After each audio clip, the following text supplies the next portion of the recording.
terms of composition of each phase in equilibrium can be completely defined as directly or in the form of an equation. So if chemical equation आप लिखते हो, okay, chemical equation when you write, then you talk about the components, okay.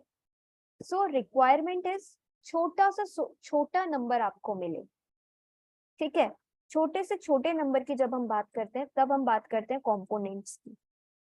अब यहाँ पे हमें दो चीजों की बात करनी है, ठीक है. क्या एक तो वो सिस्टम जिसमें जो कंपोनेंट्स या कॉन्स्टिट्यूएंट है दे डू नॉट रिएक्ट, और एक ऐसा सिस्टम जिसमें दे डू रिएक्ट, तो कंपोनेंट्स कितने होंगे. सो फॉर एग्जांपल अगर आपने लिया है एक सिंपल सा सिस्टम जिसमें ice, water and water vapour है, तीनों इक्विलिब्रियम में है, इसका मतलब यहाँ पे तीन फेजेस हैं, एक सॉलिड है, एक लिक्विड है, एक गैसियस फेज है, ठीक है. Phases are three but the component is only one. Why? Because है तो वाटर ही, चाहे वो आइस के फॉर्म में हो, चाहे वो वेपर के फॉर्म में हो, चाहे वो लिक्विड के फॉर्म में हो, तो कंपोनेंट तो एक ही है, वाटर, ठीक है. Now you may note here that hydrogen and oxygen, दूसरा अगर हम एग्जांपल लेते हैं, ठीक है, they are not regarded as components. It is so because they are not present in the system as such, or but they are combined in a definite proportion to form water. So constituent वो होते हैं जो definite proportion में combine करते हैं, okay, वो आपके constituents होते हैं.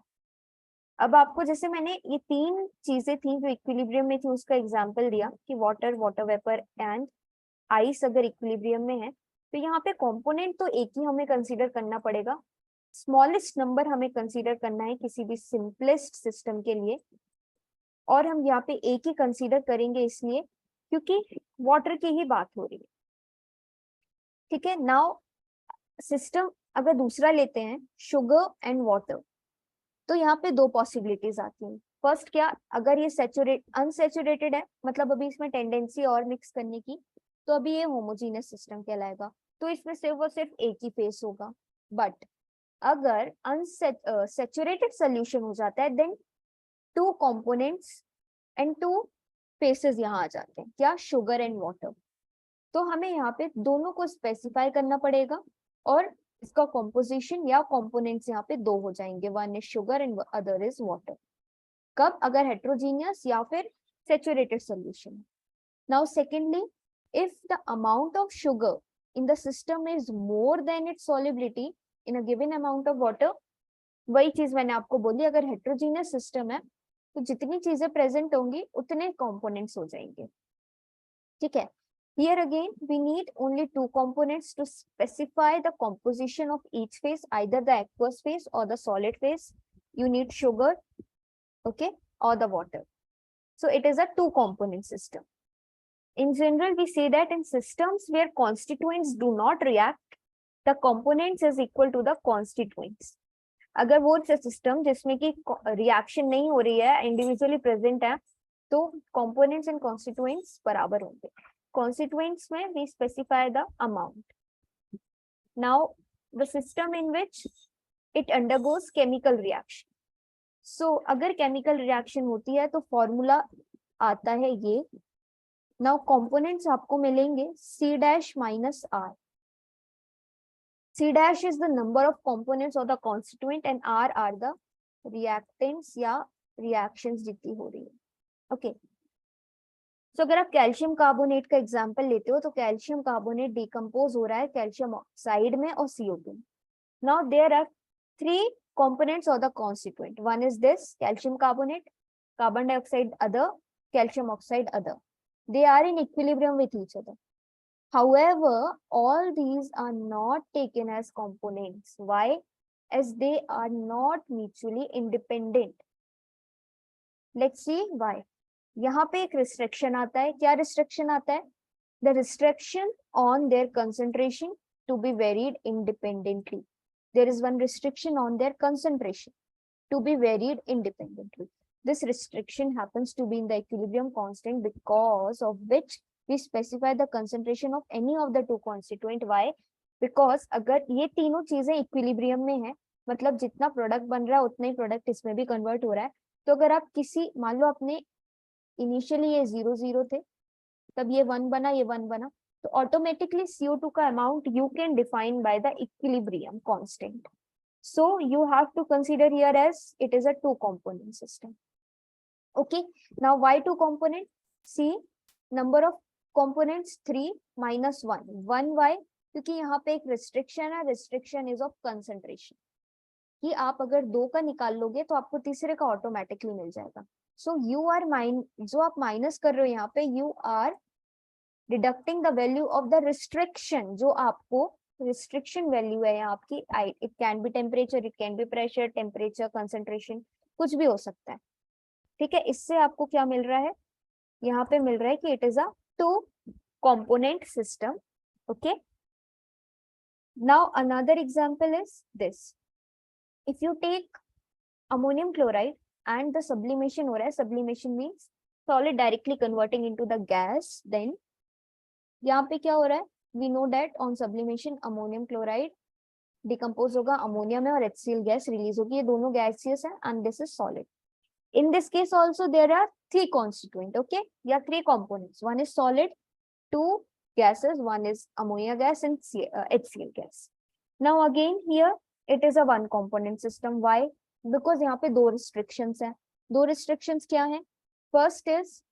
First of these restriction is the equilibrium constant, as in case of decomposition of carbonate, calcium carbonate, कि अगर आपने initially इसको 0 0 ये 0 था, तब ये कुछ अमाउंट नहीं बन रहा था इनिशियल इक्विलिब्रियम पे 0 पे, देन ये 1 बना, तब यहाँ पे भी कुछ कुछ बना. सो आप एक इन दो की वैल्यू अगर निकाल रहे हो तो आपको ऑटोमेटिकली HCl की वैल्यू मिल जाती है. अगर आपको इन दोनों की पता है प्रोडक्ट की, तो आपको ऑटोमेटिकली अमोनियम क्लोराइड की वैल्यू पता चल जाती है इक्विलिब्रियम कांस्टेंट से. तो पहला रिस्ट्रिक्शन हो गया. Second restriction is being the requirement that the concentration of ammonia gas and the HCl gas must be equal. Why? Because one and one molecules are formed here. So ammonia और HCl gas का amount बराबर होना चाहिए. So यहाँ पे concentration का और equilibrium constant का restriction आ जाता है, जिसके कारण you have to minus 2 from the 3. So you get one component system. So consider it as a one component system, either the ammonium chloride as the main component. Okay, so these are some examples, and यहाँ पर example में और क्या दिया हुआ है? Therefore, the number of components in this case would be 3 minus 2. That is, it is a one component system. ये पूरा वही समझाया हुआ है. ठीक है, आगे बढ़ते हैं अपन. डिग्रीज ऑफ फ्रीडम हमने पढ़ लिया था. Then criteria. So for phase equilibrium, as I told you in the first class, कि phase equilibrium is only for the heterogeneous system. So phase equilibrium में तीन ऐसे इक्विलिब्रियम है जिनकी बात आती है. एक आता है थर्मल, एक आता है मैकेनिकल, एक आता है chemical. So requirement for these equilibrium are according to these. I'll tell you how. So if two systems are said to be in thermal equilibrium, thermal means heat, they must be at the same temperature. Okay, if different phases are not in thermal equilibrium, then there will be heat flow from one system to the another. Okay, for mechanical equilibrium, pressure of the phases should be same. Okay, and pressure should be same, and increase in volume at the expense of other means. For mechanical equilibrium, if you talk, the pressure of all the phases, if it is solid phase, if it is liquid phase, if it is gaseous phase, in सब का pressure same होना चाहिए, should be same, else one phase would increase in volume. अगर इन सब का phase same नहीं होगा, that is pressure same नहीं होगा, तो वॉल्यूम वेरिएबल आ जाता है, जिसमें एक ना एक फेज का volume either it will increase or decrease. So mechanical equilibrium, thermal equilibrium and chemical equilibrium. So criteria क्या है chemical equilibrium का? It can be expressed in terms of equality of chemical potential, that is mu. Chemical equilibrium आप chemical potential के terms में और ये express करते हैं, और ये हर कंपोनेंट, फॉर एग्जांपल ये रिएक्शन जैसे हमने पढ़ी थी अमोनियम क्लोराइड वाली, अगर 1 कंपोनेंट सिस्टम है, 2 कंपोनेंट सिस्टम है, तो इन सब के लिए अलग अलग होता है. So in order to establish the relation, this is the relation mu equals to क्या होता है, गिब्स फ्री एनर्जी की यहाँ पर बात आती है. ओके अगर कोई प्रोसेस स्पॉन्टेनियस है मीन्स आपको काम नहीं करना पड़ रहा है, ये अपने आप हो रही है. ठीक है, you are not doing any work. ठीक है, ये रिएक्शन अपने आप हो रही है without the expense of energy. So जब कोई रिएक्शन स्पॉन्टेनियस होती है तो गिब्स फ्री एनर्जी जो होती है it always decreases and delta G की वैल्यू हमेशा माइनस होती है. Okay so chemical potential of species I, this is species I, in a system is the rate of change of Gibbs free energy that is G of a system with the number of moles that is N of component I. ठीक है, when temperature, pressure and the number of moles of all other component is kept constant, that is mu I is equals to change in Gibbs free energy upon number of moles. So this is for chemical equilibrium. ये criteria है. mu is chemical potential. chemical equilibrium को आपको chemical potential means होता है charge difference के बीच में you define. So for molecules, further molecules of a component spontaneously move from a region of high chemical potential to the low chemical potential in a mixture, or this continues till the chemical potential किसी system का it becomes same throughout. In other words, chemical potential of the component should be the same in and throughout every phase. If it is liquid, if it is solid, if it is vapor, then इसका chemical potential throughout the phase same होना चाहिए. So criteria क्या है phase equilibrium का? Chemical equilibrium, thermal equilibrium and mechanical equilibrium, that is temperature, pressure and the chemical potential.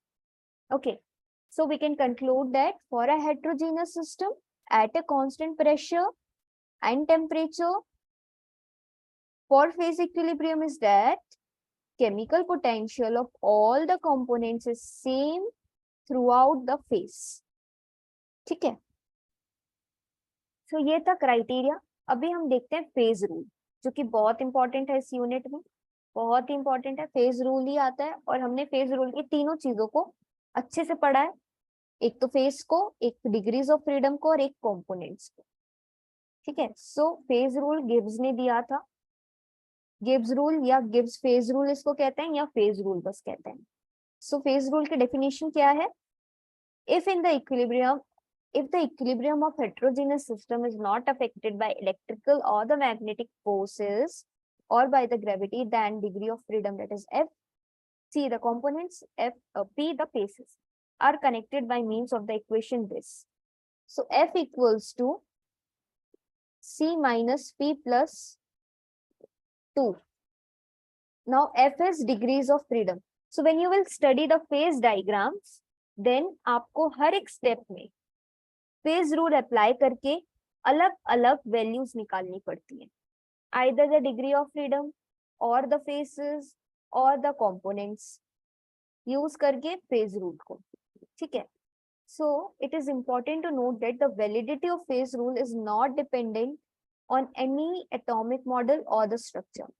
ठीक है, atomic structure या molecular structure पे फेज रूल की वैलिडिटी नहीं है, बट फेज रूल किस पे डिपेंड करता है?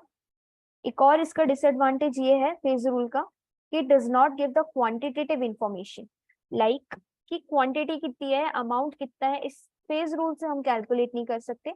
ये सिर्फ हमें ये बताता है कि कंपोनेंट्स कितने हो सकते हैं, 1 component, 2 component, degrees of freedom कितनी हो सकती हैं, और फेजेस क्या हो सकते हैं. Phases like liquid, solid and the gases. So the quantitative relation आपको Clausius and the Clapeyron equation देती है. ठीक है, so our understanding of the atomic and the molecular structure has changed from the 20th century, जब से अलग अलग models आए थे, बट फेज रूल चेंज नहीं हुआ. फेज रूल जो था वो वही है it does not depend for the on the what atomic and the molecular structure of atoms. ठीक है. Now deducing Gibbs free energy rule or the Gibbs phase rule. तो phase rule कैसे derive होता है, ये पूरा derivation इसका दिया हुआ है. तो देखते हैं हम, एक heterogeneous system है जिसमें components C हैं, इनका phase F, P से हम phase को denote कर रहे हैं. अब हमें क्या calculate करनी है? We have to calculate the degrees of freedom, that is F. We have to calculate F. ठीक है. So देखते हैं कैसे कर रहे हैं. Degrees of freedom of a heterogeneous system in equilibrium refers to the independent variables that are required to define completely एक state of a system. ठीक है. Now the number, this number, which number? The degrees of freedom. That number is equal to the variables, total number of variables for the system minus जो equilibrium के time पे fixed हो गए वो variables. ठीक है. सो इन दोनों को हम माइनस करेंगे. So we will get what? We will get the degrees of freedom. Means total number of variables जितने हैं, that is temperature, pressure, concentration, anything, minus अगर कोई रिएक्शन हो रही है तो उसमें कितने वेरिएबल्स हैं, क्योंकि वो इक्विलिब्रियम रिएक्शन है. ठीक है. तो उसके वेरिएबल्स फिक्स्ड होंगे. So total number of variables minus the variables that are fixed. Now we have to calculate the total number of variables. So how will you calculate? As we know, state of a system किस पे depend कर सकती है? Temperature पे, pressure पे, concentration पे, है ना. सो हर सिस्टम का अपना एक टेम्परेचर होगा, एक अपना एक प्रेशर होगा as variables. Now we need to calculate concentration variable for all the phases. So concentration variable के लिए हमें क्या करना है? हर एक फेस में कंपोनेंट्स होंगे. यस होंगे. कोई ना कोई रिएक्टेंट होगा ना हर रिएक्शन का. चाहे लिक्विड है तो उसमें भी कोई ना कोई लिक्विड रिएक्टेंट होगा जो आप लोगे, है ना. मान लो HCl आपने लिक्विड फॉर्म में लिया है, कंसंट्रेटेड H2SO4 लिया है. सो हर एक फेज का एक कंपोनेंट. अगर आपको स्टेट डिफाइन करनी है तो किस पे डिपेंड करेगी? टेम्परेचर, प्रेशर पे. तो ये तीन वेरिएबल्स हो गए, temperature, pressure and the component. Now for a given phase, if I से liquid, the composition can be defined by specifying the concentration. Okay, so concentration of C minus one component. The concentration of the remaining component may be known by the difference. So this is the concentration of the remaining component. So for one phase, C minus one. ठीक है. This is for one phase. Now for P phases, concentration variable क्या हो जाएगा? C minus one ही रहेगा, P आ जाएगा. Now total number क्या हो जाएगा? C minus one. This is C minus one plus two, अगर ये टू सिस्टम्स के लिए है. ठीक है. ये वन फेज के लिए, अगर दो फेज के लिए है तो this. Now let us calculate the number of restrictions. जैसे कि रिस्ट्रिक्शंस आ रहे थे तो कंपोनेंट्स की वैल्यू क्या हो जा रही थी? C equals to C dash minus R. तो अगर रिस्ट्रिक्शंस आते हैं तो हमें कैलकुलेट करना है नंबर ऑफ रिस्ट्रिक्शंस. रिस्ट्रिक्शंस आते हैं तो क्या होता है? कंपोनेंट्स आपके चेंज हो जाते हैं, कंपोनेंट्स की value. So condition for equilibrium या of equilibrium requires that chemical potential that is mu of each component should be same in every phase. ये हमने पहले ही पढ़ लिया जब थर्मल इक्विलिब्रियम और केमिकल एंड मैकेनिकल देखा. तो हमने ये बोला था कि केमिकल पोटेंशियल हर फेज में throughout the phase सेम होना चाहिए. सो अगर हमारा for a given component 1 to be in equilibrium in two phases that is A and B, आपका केमिकल पोटेंशियल सेम होना चाहिए, अल्फा फेज के लिए भी, बीटा फेज के लिए. So this is chemical potential of alpha equals to chemical potential of beta phase. Now similarly for one component to be in equilibrium with three phases, chemical potential same होगा, alpha के लिए भी, beta के लिए भी, gamma के लिए भी. अगर अल्फा बीटा आपस में बराबर है तो अल्फा गामा में भी बराबर होगा. यहाँ पे alpha equals to gamma also. So if this is equal to this, this will be equals to this.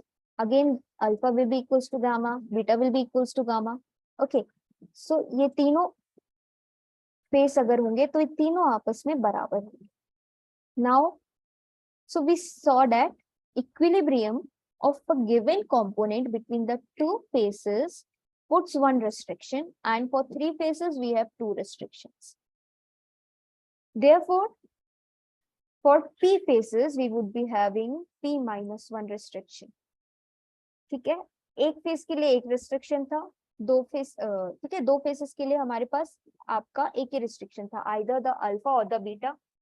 But अगर थ्री फेसेस हैं तो गामा ऑल्सो, तो आपको अल्फा इक्वल्स टू गामा और either the alpha equals to beta. So there are two restrictions, there is only one restriction. So आपके restrictions for a number of phases क्या हो गए, p minus 1. जैसे आपके c minus 1 क्या हुए थे for p faces, concentration. Okay, now this is for one component. For example c component है, तो c कंपोनेंट के लिए c p माइनस 1. जैसे अगर p फेसेस था तो आपका कंसंट्रेशन हो गया था वेरिएबल्स का c minus 1, but for p faces p. ठीक है, so for c component c p minus 1. Okay, so total number of restrictions will be c p minus 1. Now you have to substitute equation 3.3 and 3.6, means this equation and the equation 3.3 in this f value जो की थी total variables minus number of variables. So when you will substitute this equation, you will get the phase rule, this, and this is known as Gibbs phase rule और the derivation, कि आपने कैसे derive किया है या कैसे आपका phase rule derive होता है. ठीक है, so this was all about the phase rule, उसके कंपोनेंट्स. नाउ अगर हम देखेंगे स्टेबिलिटी ऑफ फेजेस, तो ये अपन कल की क्लास में करते हैं, क्योंकि ये अगर मैंने आपको अभी समझा दिया ये वाला टॉपिक म्यू वर्सेस टी के कर्व्स, तो फिर इसको मेरे को कल फिर से समझाना पड़ेगा, क्योंकि ये कंटिन्यूअस पूरा एक ही टॉपिक है. ठीक है, तो अपन इसके आगे का कल पढ़ते हैं. Okay, second year students. Yes ma'am. Yes, and then इसके फेज इक्विलिब्रियम 2 में we have to study the phase diagrams. Okay, phase diagrams ज्यादा इंपॉर्टेंट है इस यूनिट में, आपका इंपॉर्टेंट है this. Ma'am yes ma'am, Gibbs phase rule की वो न्यूमेरिकल्स पे आएगी? न्यूमेरिकल तो नहीं आएगी, बट जो ये फॉर्मूला है ना आपका F इक्वल्स टू वाला फेज रूल जो है आपका, ये आता है आपको फेज डायग्राम में कैलकुलेट करने के लिए.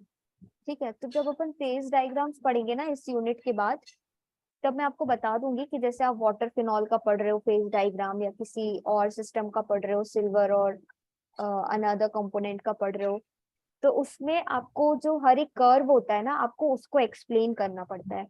तो उस कर्व को एक्सप्लेन करने के लिए आपका फेज रूल यूज होता है. इसलिए यूनिट 1 में सिर्फ और सिर्फ आपको फेज रूल समझाया है और उसके टर्म्स समझाए हैं, ये तीनों चीजें. तो इसमें डेरिवेशन भी आता है? डेरिवेशन मैंने समझा दिया है, बट आना तो नहीं चाहिए फेज रूल का डेरिवेशन. ठीक है, क्योंकि इट इज बड़ा है और मेरे ख्याल से आता नहीं है, बट जस्ट गो थ्रू, एक बार बस पढ़ लेना. ठीक है. Okay ma'am. Yes, paper pattern में आप लोग को और आते हैं क्या? जी मैम. और आते हैं ना, तो अगर आपका डेरिवेशन आ रहा है ना, तो उसके साथ में मोस्ट प्रोबेबली ये हो सकता है कि फेज रूल के कंपोनेंट्स को डिफाइन करने के लिए आए. तो चूज फॉर डिफाइनिंग कंपोनेंट्स वाला. ठीक है, कि उसके तीनों कंपोनेंट्स को आप डिफाइन करो वाला क्वेश्चन चूज करो. या ये आ सकता है कि क्लिपरॉन क्लोजर्स इक्वेशन क्या है. ठीक है, ये आ सकता है, या आपको आ सकता है कि म्यू और टी का कर्व समझाओ. ठीक है, तो पढ़ तो हम सभी रहे हैं, लेकिन इंपॉर्टेंट जो है वो है सबसे ज्यादा इसमें phase rule and this equation. Yes Anisha, समझ आ रहा है? Yes ma'am. यस, सुबह हम पढ़ रहे थे कार्बोक्सिलिक एसिड, कि खत्म हो गया था? हाँ मैम, खत्म हो गया था. उसके बाद हमने सुबह क्या स्टार्ट किया था? Structures of amine. वो भी हमारा ये खत्म हो गया ना, वो तो आज ही खत्म हो गया। जी मैम। हाँ, तो आई जस्ट लेट मी सी।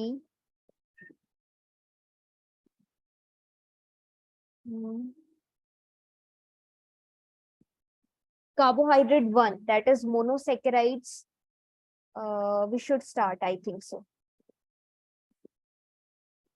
या फिर अपन ये भी स्टार्ट कर सकते हैं लिक्विड्स, मतलब ब्लॉक 3 137 का, क्योंकि 137 का पेपर आपका पहले है ना? Okay ma'am. हाँ, तो 137 में will start with states of matter वाला ब्लॉक, जिसमें आपको पढ़ना है क्या क्या? उसमें आपको पढ़ना है liquid, solids, kinetic theory of gases and the real gases and their liquefaction. Okay, so we'll start with liquids. Okay, सुबह वाली क्लास में।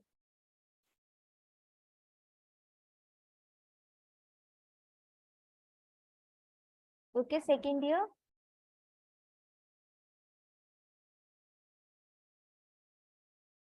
क्या सुबह अपन पढ़ेंगे लिक्विड्स।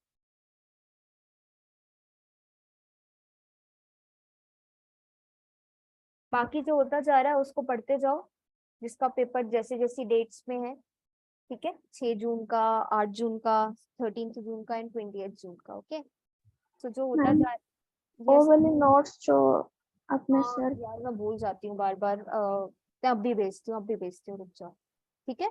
मैम, हाँ हाँ, तो गुड नाइट, थैंक यू, सुबह मिलते हैं अपन। Good night ma'am. यस, ये शैली आपकी आज दूसरी क्लास थी आई गेस ना? नहीं, तीसरी। Yes, ma'am. Yes, so did you paid the fees, dear?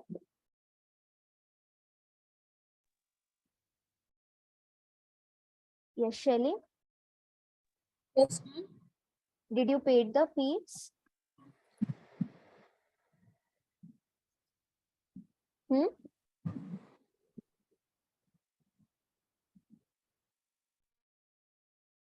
आवाज आ रही है मेरी?